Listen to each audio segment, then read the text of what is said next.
अस्सलाम वालेकुम रहमतुल्लाहि वबरकातुहू। हमारे पाकिस्तानी टिकटॉकर झड्डू किस्म के टिकटॉकर हैं। कोई बात आती नहीं है उसको उछाल उछाल के कहाँ तक ले जाते हैं ताकि व्यूज़ हमारे अच्छे हैं और लोग जो है हमारी तरफ मुतवज्जे हों। सबसे पहले ये वीडियो देखें। 1 महीने के 30 करोड़ रुपए मिलेंगे। इस बंदे ने बोला है कि लाइट हाउस पर नौकरी करने के लिए आपको 30 करोड़ रुपये मिलेगा और साथ ही अगले दिन इसने बोल दिया है कि लाइट हाउस के लिए एक पठान जो है वो सेलेक्ट हो चुका है, वो 3 दिन में अपना कागज़ जमा करवाएगा। कागज़ जमा करवाने के बाद फिर ये वहाँ जाके नौकरी करेगा। जो भी बात सुनते हैं ना उसको यकीन कर लेते हैं।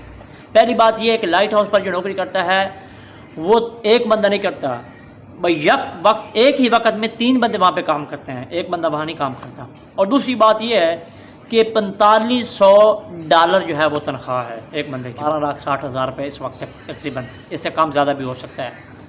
ऐसे जड्डू किस्म के टिकटॉकर ना झूठ बोल के ना बंदे को अपनी तरफ मुतवज्जे करते हैं। और साथ ही इसने अगले दिन ये भी बता दिया कि जो भी बंदा वहाँ अप्लाई करना चाहता है तो मेरे टिकटॉक के अंदर चले जाएँ, आपको फार्म जो है मिल जाएगा, वहाँ जाकर आप अप्लाई कर सकते हैं। मैं उससे ये पूछना चाहता हूँ कि आप दूसरों को बता रहे हैं आप फार्म जो है ये पुर कर सकते हैं, आप नौकरी कर सकते हैं, उसने खुद क्यों नहीं किया फार्म पुर?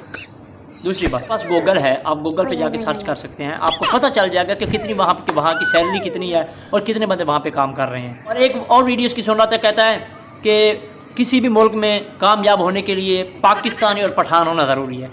भाई जो इतनी दुनिया में काम ओवरसीज़ पाकिस्तानी काम कर रहे हैं, सारे पठान थोड़ी हैं, पंजाबी हैं, बलोची हैं, सिंधी हैं, पठान है। ये बंदा इतना झूठ बोलता है, इसको झूठ बोल के क्या फ़ायदा मिलेगा क्या नहीं मिलेगा, मुझे इस बात का अंदाज़ा नहीं है। बात को सुन के पता नहीं कितने लोग पागल हुए फिरे हैं कि यार 32 करोड़ 30 करोड़ मिले।